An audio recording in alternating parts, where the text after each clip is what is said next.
So I just landed a spot at an international boarding high school without breaking my parents' bank.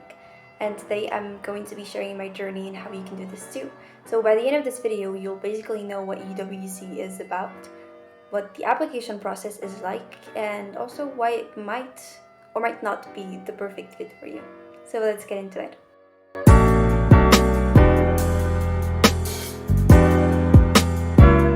Hey everyone, hope you're all doing amazing. My name is Rawan, I'm 16, and I'm Moroccan. I'm currently studying at UWC Adriatic in Italy. So this will be the first video of my series where I'll be exploring all things, UWC, and basically answering your questions along the way. Start with the basics. United World Colleges, or UWC, is a network of 18 schools from all over the world, and its mission is to unite people, nations, and cultures for peace and a sustainable future. And I would honestly say that it is really not centered around only academics. I mean, you are literally living and studying alongside people from every corner of the planet. So they put students together in an immersive international environment, and we study the IB together. We debate about anything ranging from politics to who really makes the best mint tea. To be honest, when I first heard about UWC, I only knew that it was an opportunity for me to study abroad for 2 years. As a high schooler, and that sounded very cool, but I decided to read more about it. And so the more I read about their mission and values, the more I realized that it lined up with my own goals and aspirations. I was drawn to everything that was written on the website. I also looked up some testimonials of students, and honestly I just knew that the global mindset that I would get here was just really inspirational. However, I would say that UWC is not for everyone. It's intense and it requires a strong commitment to the mission. So if you're thinking about applying, I would consider to read their values and do your homework, make sure that it aligns with your goals. And if you're driven to make positive change and you want to really challenge your own self, this might be the perfect place for you. Alright, so how do you actually get in? UWC has a very specific process. There are two main ways to apply: the National Committee route and the Global Selection Program. Now, if you're applying, you might go through something called the National Committee or NC process, and this is how I applied. And every country's National Committee or NC operates differently. In Morocco, for example, applications usually open around mid-November, so please keep an eye out. And each country has its own way of working and specific eligibility criteria, so you just really can't rely on students from other countries to judge your situation based on their system.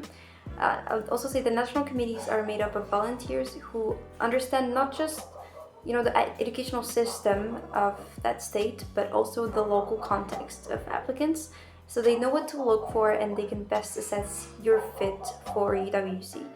So if you are unsure about your own country's requirements or about anything, just reach out to your national committee directly for accurate info. And I will talk about the application process I went through later. The GSP, or the Global Selection Program, is managed directly by UWC International, and it's open to students from any country who meet the criteria. This option has a different fee structure, and it is a bit more flexible since it doesn't limit you to your it doesn't limit you by your country's national committee. So if you're selected through the GSP, you have more influence over which UWC you would like to attend. I'm talking about the school. And it is less selective, lets you choose your preferred UWC school more freely, but it doesn't offer scholarships. Okay, cool. So what do we actually study here? We study the IB, which stands for the International Baccalaureate, and it's pretty different from your typical school curriculum for a few reasons. First off, we are not just memorizing facts or cramming for exams. The IB really focuses on developing critical thinking and global awareness, and we're really encouraged to analyze and connect different ideas. Another cool thing is how well-rounded it is. You have to take a bunch of different subjects, 6 in total, but you can take more than that. I take 7 subjects, and these range from languages to sciences and arts, humanities.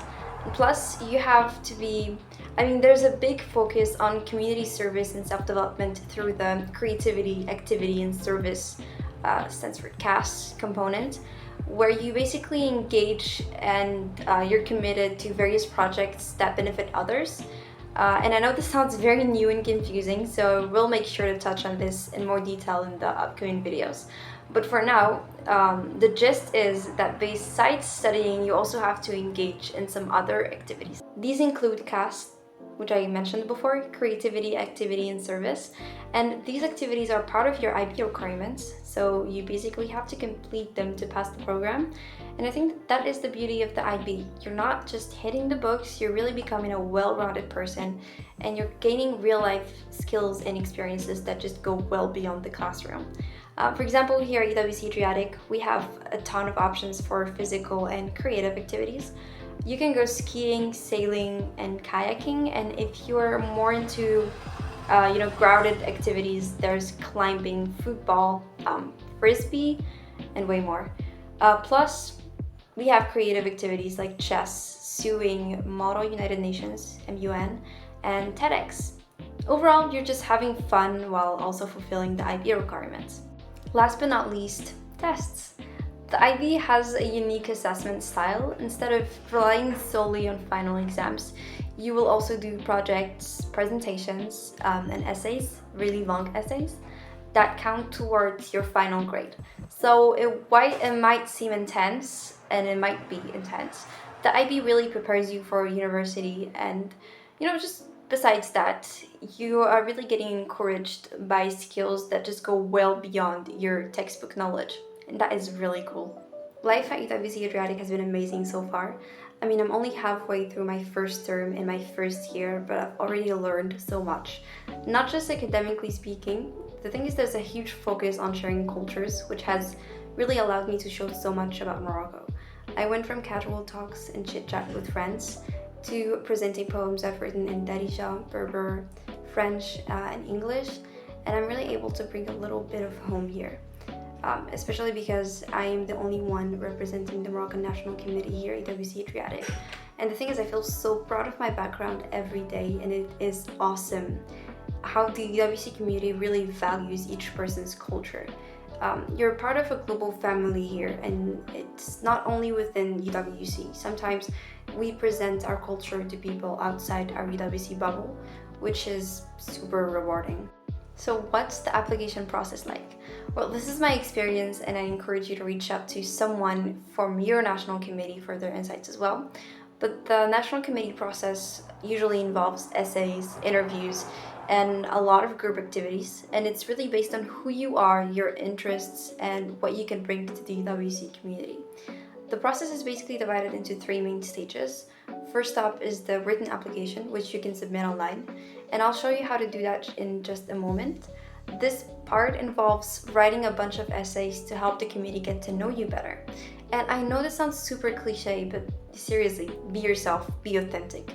They're not looking for a specific type of person, or else the UWC community would be really boring. What makes all of this super beautiful and awesome is the fact that we have such a rich and diverse community. Along with your essays, you'll need to submit school reports. I remember sending in last year's reports and the first semester report from the current year when I applied. And you will also need to ask for recommendation letters. Try to get someone who knows you in an academical context, from an academical point of view. For example, a teacher. It can be last year's teacher, I don't think it matters. And you'll also need to ask someone who knows you from an extracurricular point of view. Someone who supervised you or worked alongside you and knows your strength and weakness as well. Next up is the interview stage. So all the interviews were online. First, you will have an individual interview with an alumni, and then you might get called for other rounds, and these can include more individual interviews or even group activities and debates. Honestly, it was a really fun experience, and you don't need to come prepared at all. Finally, there was the in-person stage, and this is where you actually meet the selection committee in person, usually over a full weekend. This stage is basically more about group activities and problem-solving skills. You will also get a placement, assessment test, and you'll get tested on multiple sections. For example, math, common knowledge, English, reading and writing. I'm gonna say it was a really fun stage, and you will really enjoy it. And keep in mind that, again, they are not looking for a specific type of person. Just be authentic, be real. Now, let me show you the official website for the Moroccan National Committee. You can head straight to the application portal by clicking right here. And so you just look for this link, which will direct you where you can start your written application. So once you're here, you can create an account. And mind you, this is for the 2024 school year. So applications usually open during mid-November, but just keep an eye out. It can change. I love that we're also different. Backgrounds, perspectives, pretty much everything. But we're living and learning together. Some days, I'm homesick or totally lost in my assignments. And that is part of the journey. And I promise I'll be sharing a bit more about that in this series. I already created a WhatsApp group chat for updates, by the way. Applications in Morocco usually open around mid-November, like I mentioned. So if you're interested in knowing more, and or you want support, just join the group. And if you have any questions about anything, drop them in the comments so that everyone can access them too. Okay, go. Selam, ciao, hello, Roscoe. Good. Ciao, Roscoe.